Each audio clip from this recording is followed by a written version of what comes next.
Okay, the next subject is setting goals. Let me show you what turned my life every way but loose. Mr. Schoaf dropped this idea on me, changed me completely. Setting goals. Here's what can easily happen if you don't set goals. It's easy to let life deteriorate into making a living instead of designing a life. And we all have a choice. Make a living or design a life. It's easy to get trapped by economic necessity and settle for existence rather than substance. That's easy. But the best advice I can give you on how to break out of that trap is to learn how to set goals. Mr. Schoaf put it to me this way. He said, Jim, if you had enough reasons, you could do the most incredible things. I never forgot how he put that. If you have enough reasons. See, reasons will change your whole life. Mr. Schoaf said to me, he said, Mr. Rohn, I think you've got plenty of intelligence, you've got plenty of talent, you've got plenty of ability. Probably what you lack is plenty of reasons. He said, I don't think your current bank balance is a true indication of your level of intelligence. I was happy to hear that. He said, I think you're much smarter than your present bank balance indicates. And that turned out to be true. I was much smarter. But of course my first question was, well then why isn't it bigger? And he said, you don't have enough reasons. You've got enough intelligence, but not enough reasons. So see, reasons can change your life. Here's what else I found out. Reasons come first, answers come second. You don't get the answers to do well till you get the reasons. Life has a mysterious way of hanging on to all the answers and only gives them up to the people that are inspired by reasons. So reasons make the difference in how your life works out. Now, what are some of the reasons for doing well? Let's go through a quick list called Reasons for Doing Well. First is personal reasons. Some people do well for recognition. Some people do well for respect. Some people do well for the way it makes them feel. They love the feeling of being a winner. Those are good reasons. I have some millionaire friends that keep working 10, 12 hours a day, making more millions. And it's not because they need the money. It's because they need the joy and the satisfaction and the pleasure that comes from being a constant winner. And see, it's not just the money anyway. It's the journey, not the money. Once in a while somebody says to me, boy, if I had $1 million, I'd never work another day in my life. That's probably why the good Lord sees to it they don't get their million. Right? They'd quit. They'd quit. Okay. Next is family reasons. Some people do extremely well for other people, and that's powerful. Human beings can greatly affect each other. Sometimes we will do things for somebody else we will not do for ourselves. We're made that way. I met a man one time who said, Mr. Rohn, to do all the things I want to do with my family around the world, he said, I got to have at least $250,000 a year. I thought, incredible. Could a guy's family affect him that much? And the answer is, of course. How fortunate are the people that find themselves greatly affected by somebody for personal achievement. And we are affected. The writer of a recent song said, if not for you, the winter would hold no spring, couldn't hear a robin sing. I just wouldn't have a clue if not for you. So we can be affected. That might be one of the most stimulating reasons to do well, finding somebody. When Andrew Carnegie died, the wee little Scotsman that built the big steel industry, When he died, they opened up his desk, and in one of the desk drawers, they found a slip of paper. On that piece of paper, Mr. Carnegie had written his goal for his life, and he wrote it when he was in his 20s. And on that piece of paper, it said, I'm going to spend the first half of my life accumulating money. I'm going to spend the last half of my life giving it all away. What a goal.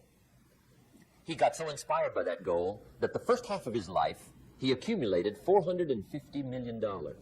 And the last half of his life, he gave it all away. Good question tonight. What's got you turned on? What's got you bombed out of sight to get up early and stay up late and hit it all day? Next question. What's got you turned off? When I found the answers to those two questions, my life exploded into change. I finally found out what had me turned off, and I got that cured. And then I got me a long enough list of reasons to turn me on. And once the lights went on for me, age 25, they've never gone out. I've fallen out of the sky a few times, but I've never lost that drive to make something unique out of my life. See, reasons altered my whole life. Now, there's another list of reasons called nitty-gritty. Hard little reasons.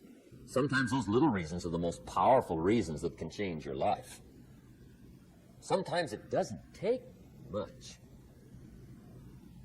I now carry several $100s in my money clip. It's only a few $100s, but it was one of those reasons turned my life around. Just before I met Mr. Shove, I heard a knock at the door. I go to the door, and there's a little girl standing there about this tall selling Girl Scout cookies. And she gave me one of the finest sales presentations I've ever heard. Special deal, several flavors, this whole package of stuff, $2. And with a big smile, she very politely asked me to buy. And I wanted to. Big problem. I'm broke.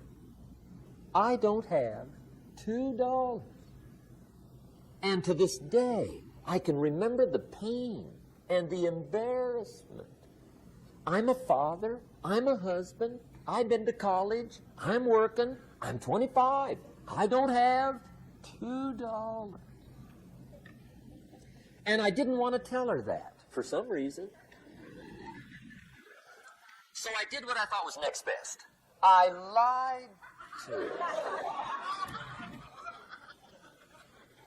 I said, hey, look, I've already bought lots of Girl Scout cookies. I've still got plenty stacked in the house. Which was not true. But it seemed to get me off the hook for the moment. She said, well, gosh, that's wonderful. Thank you very much. And she went away. When she left, I closed the door, and that was the day I said to myself, I don't want to live like this anymore. I've had it with lying, and I've had it with being broke. I'm never going to let this happen to me ever again. I promised that day I would work as hard as possible and would always carry plenty. It took me a little while, but now I do. It was one of those reasons. And I guess I carry plenty for two reasons. One is the way it makes me feel, but also in case I bump into another Girl Scout selling cookies. Right? I'm ready.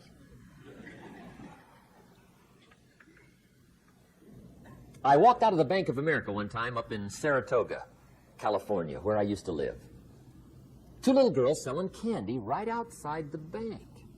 Good place. Some girls' organization they're working for, right? I come walking out of the bank. This first little girl walks up to me. She said, Mister, would you like to buy some candy? I said, I probably would. What kind is it? She said, it's almond roca. I said, my gosh, that's my favorite. She said, wonderful. I said, how much is it? She said, it's just $2. I thought, incredible. I said, how many boxes of that candy have you got? She said, 5. And her little friend was standing there. She was selling candy too. I said, how many boxes have you got? She said, I've got 4. I said, that's 9.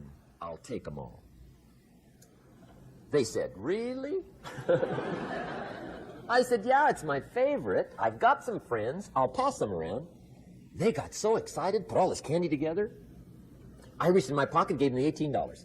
When I've got the candy and they've got the money, that first little girl looks up at me. She says, Mister, you are really something.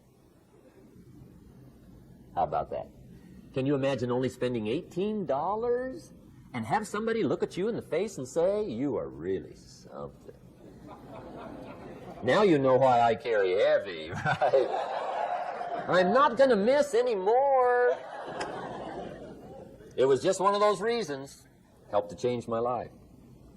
One of my nitty-gritty reasons was budget finance.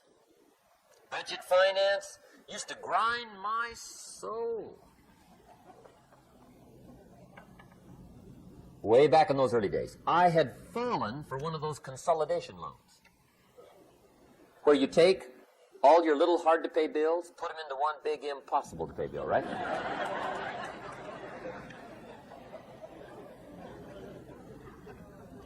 I would get 4 or 5 payments behind. This one guy used to call me day and night. I don't think they're allowed to do it anymore. Harassed me. Threatened to run me in front of the judge. Threatened to ruin my credit. Threatened to embarrass my family. One day he said, we're going to come get your car, drag it rear end up down the street in front of your neighbors. The guy even called me a flake. And back in those days, I'm broke, I'm pitiful, there's nothing I can do about it. But I never forgot how the guy treated me. And when I met Mr. Show, and I got my life straightened out, and the money started to flow, that was one of my first projects, budget finance. I poured it on day and night.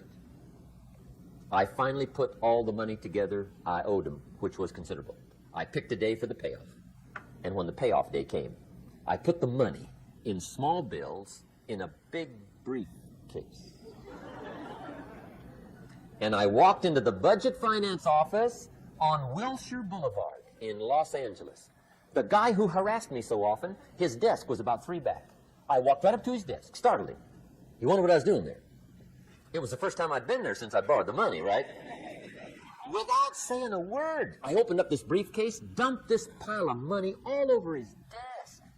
I said, count it. It's all there. I will never be back. And I turned around and stormed out. Now, that might not be noble, but if you haven't tried it, you've got to one time.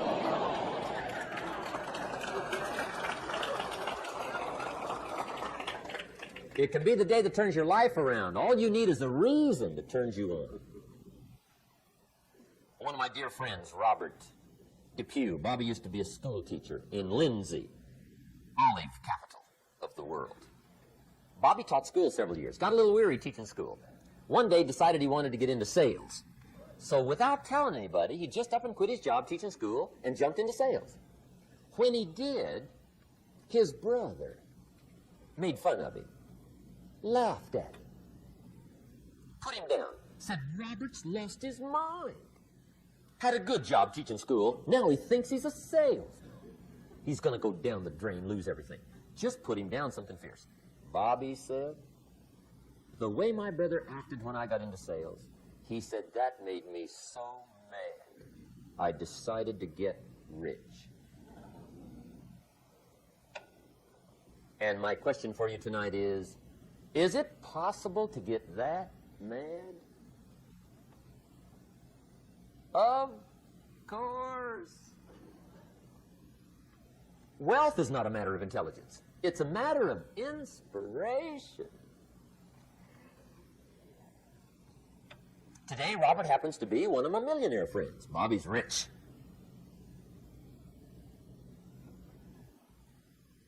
Frank Sinatra said one time, the best revenge is massive success.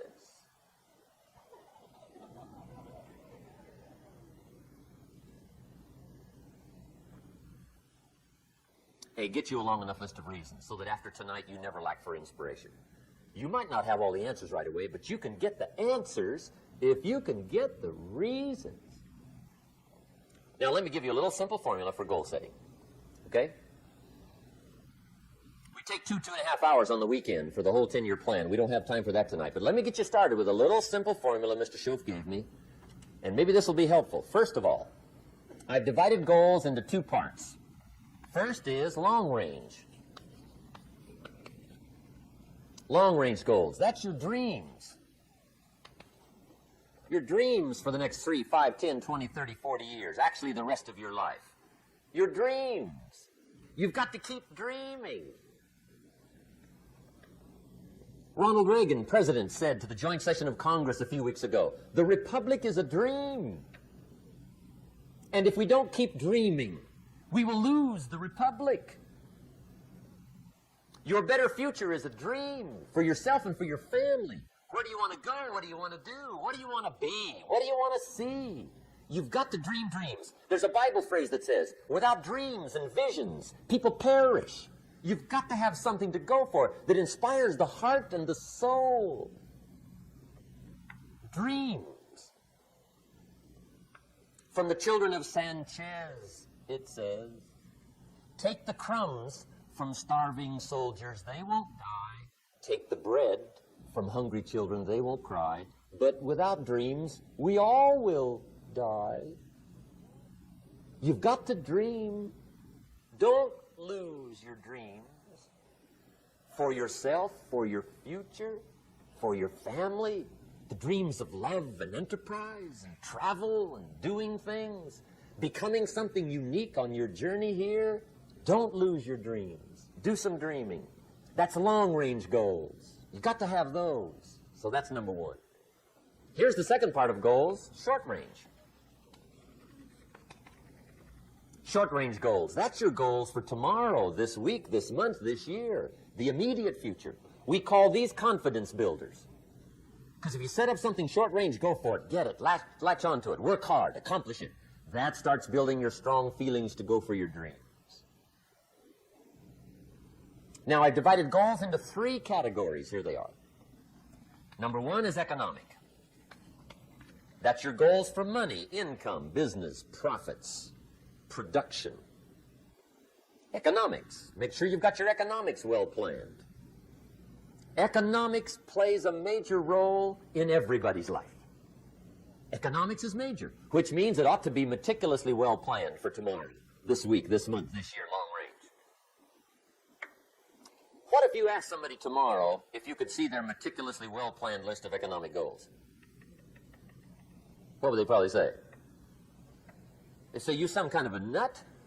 You must be weird. Hey, I found out what success is. Success is doing what the failures won't do. Make sure you've got your economics well planned. It'll put you in the top 5%. One of the key little subjects we talk about on the weekend is the 7 fundamentals for wealth and happiness.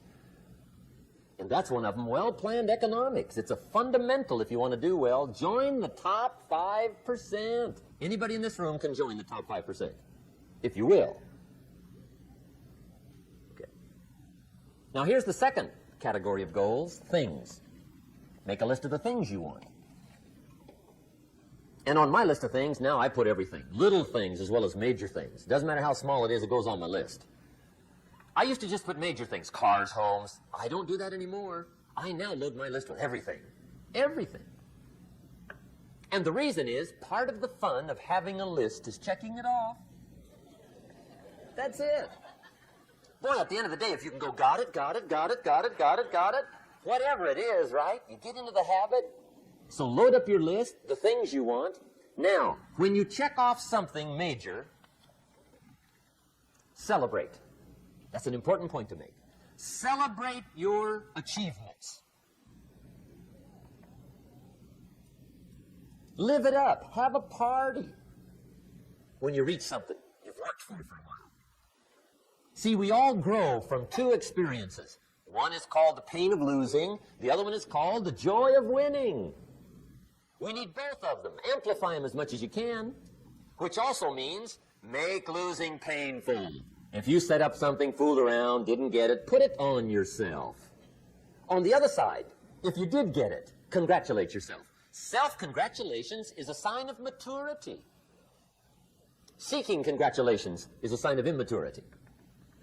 But hey, winning and losing, see, that's what it's all about. That's the name of the game. Now, some people lead such mediocre lives, at the end of the day, they don't know whether they're winning or losing. They got no clue. Guy's just going through the day with his fingers crossed. There's a better way. Okay, here's the third category of goals, personal development. Put those goals together, personal development goals. That's your goals to be stronger, more decisive, be a speaker, be a leader, learn a language, all kinds of skills. Okay, the whole weekend seminar was designed to improve all your skills so that you walk away more skillful. And that's what you want, the personal development skills. That's what attracts, that's what brings good things to your life, the person you become, more skillful. Now, this is quite a package to work on. Economics, things, personal development. For tomorrow, this week, this month, this year, long range. Okay? That'll get you started. Now, here's the simple formula for setting goals. It goes like this. A, work on your goals. That's step one. Work on them. And I put the word work there deliberately. Setting goals is plain hard work. I don't want to kid you. We haven't come here tonight to kid each other. It's work. I know it's work. That's why a lot of people just let it slide. It's work. Many people work hard on their job, but they don't work hard on their future. They just let that slide. And the work involved is making plans. I know most people don't. I understand that. But don't let that be you. Guy says, well, yeah, you work where I work. By the time you struggle home, it's late. You got to eat a bite of supper, watch a little TV, get to bed. You can't sit up half the night. Plan, plan, plan. And the guys behind. Good worker, hard worker, sincere. But you got to be better than sincere, working hard. You got to be better than a good worker. You got to be a good planner. Somebody once wisely said, the people who fail to plan are planning to fail. Well said. So work on your goals. Here's step 2. Write your goals down. That's so important. I teach my staff around the world, put your goals in your journal. Because one of the major people you want to study is yourself. So here's the list of goals I put together 3 weeks ago. Here's the list of goals I put together 2 years ago. Here's some of the changes I made, rearrangement of my priorities. I scratched these off, I put these on, I've gotten these. Study your accomplishments, study what your desires are. Put them on paper, write them down. Here's another reason for writing your goals down. It shows you're serious about doing better. And to do better, you gotta get serious. You don't have to be grim, but you must be serious. Everybody hopes things will get better. Everybody hopes. Poor people hope. That ought to tell you something. It means the future does not get better by hope. It gets better by plan. I used to have the affliction called passive hope. It's an affliction. It's bad. Probably what's even worse than that is happy hope. Now that is really bad. That's bad. Happy hope. The guy's 50 and he's broke and he's still smiling. See, that's not good. So get serious about your goals. Put them on paper. Write them down. There's all kinds. His goals, her goals, their goals. Business goals, financial independence goals, family goals. I mean, there's so many things to work on this that if you don't get busy and work on it, sure enough, the time will pass. And sure enough, 5 years from now, you'll wind up where you don't want to be, wearing what you don't want to wear, driving what you don't want to drive, being what you don't want to be. Now's the time to fix it. Now, here's the third step to your goals. Check the size of your goals and the kinds of goals. How big they are, what kind they are, affects you. And here's one of the important phrases of the evening. Your goals are affecting you, whatever they are. Your goals affect your handshake. Your goals affect your attitude, personality. Your goals affect the way you walk, the way you talk, the way you dress. All day long, we're being affected by our goals. Now, some people have goals, but they have such lousy goals. The effect is bad. I asked a guy one time, what are your goals for this month? The guy said, look, if I could just scrape up enough money to pay these lousy bills. That was his goal. I'm not saying it isn't the goal. It's a goal, but it's such a lousy goal, the effect is bad. You don't jump out of bed on Monday morning and say, oh boy, another chance to go out and scrape up the money to pay my lousy bills. See, you don't do that. Usually you say, oh, not another Monday.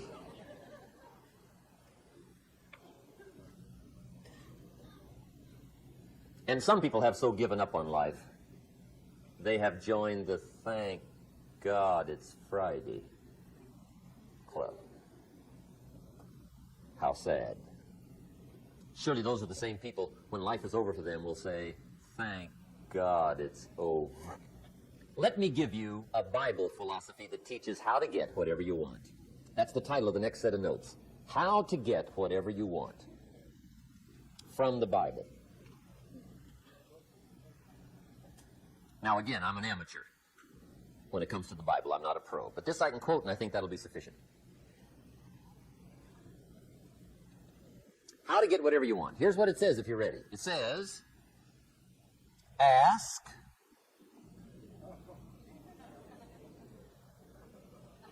that's it. End of notes. Ask.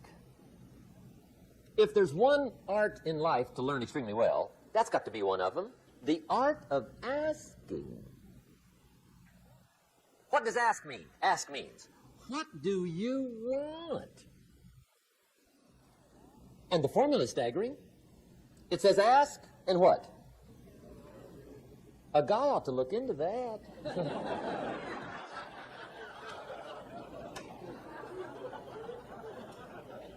He says, yeah, but you work where I work, by the time you struggle home, it's late. You've got to eat a bite of supper, watch a little TV, get to bed. You can't sit up half the night. Ask, ask, ask. And the guys be... See, you've got to be better than a good worker. You've got to be a good asker. Now, let me give you 3 key points on asking and receiving. This can do it. Number 1, asking is the beginning of receiving. Asking starts a unique process, mental and emotional. I don't even know how it works. All I know is it works. It's like pushing a button and all this machinery starts working. I don't know how. It just works. There's a lot of things you don't need to know how. Just work them. Some people are always studying the roots. Others are picking the fruit. I mean, it depends on what end of it you want in on. Asking is the beginning of receiving, so start the process. Here's number 2. Receiving is not the problem. Receiving is automatic. Now, if that's true, receiving is not the problem, what's the problem? Failure to ask might be one of your major problems. I don't know. Check it out. The guy says, oh, now I see it. I got up last year and hit it every day, but there's not a scrap of paper with my goals on it. Good worker, poor asker. So you got to change that. Here's number 3. Receiving is like the ocean. There's plenty, especially in California. It's like an ocean here. Success is not in short supply. It isn't rationed, and you stepped up to the window and it was all gone. No, no, no. It's like an ocean here. Now, if that's true, what's the problem? Well, some people go to the ocean with a teaspoon. Have you got the picture? See, what you want to do, in view of the size of the ocean, is trade your teaspoon for at least a bucket. And you'll look better down at the ocean. Kids won't make fun of you, right? Okay. Now, there's two ways to ask, and we'll wrap up goal setting. Two ways. Here's number one. Ask with intelligence. It didn't say ask intelligently, but I'm sure it meant that. Don't mumble. You don't get anything by mumbling. Be clear. Be specific. Intelligent asking means how wide, how high, how soon, when, what size, what color, how much. Define what you want and describe what you want. That's powerful. In the weekend seminar we teach, goals become like a magnet. They pull you that direction. And the better you describe them, the more they pull. So ask intelligently. Here's number two. Ask with faith. That's the childish part of the equation. Believe you can get what you want like a child. Not an adult. Adults are too skeptical. So the formula really reads, make plans like an adult and believe in them like a child. And the most incredible things will happen. Just try it for 90 days. Just try it. You can always go back to the old ways. Just try it, just 90 days, 90 days. Now, here's the last qualifying phrase on goal setting, as we promised to qualify everything. And it simply goes like this. Remember, you won't get everything you want. And we've already studied the reason for that. Simply, sometimes it hails on your crop and rains on your parade. It's that kind of planet. So you won't get everything you want, but if you will work this goal-setting formula, you can get plenty for wealth and happiness. Okay, that's goal setting. We use it around the world. We recommend it. Now, maybe it won't work as well for you as it has for me. I don't know. Maybe not. But what if it did? You got to try.